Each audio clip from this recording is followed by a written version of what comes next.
ai wata halifa mai kiri. Dar akwai mutum. Yanzu za a kawo ganda mu wanke mazaba.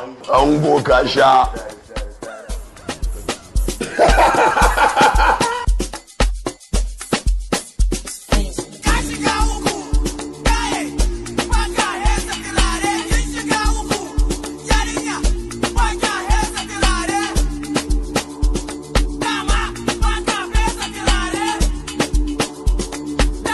Wannan turaren ba sanda. Ya fito ka buga ni ba.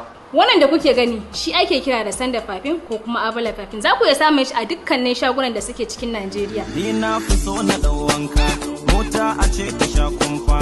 In za na zo mu sha hira, sai na jira na dau kwalba.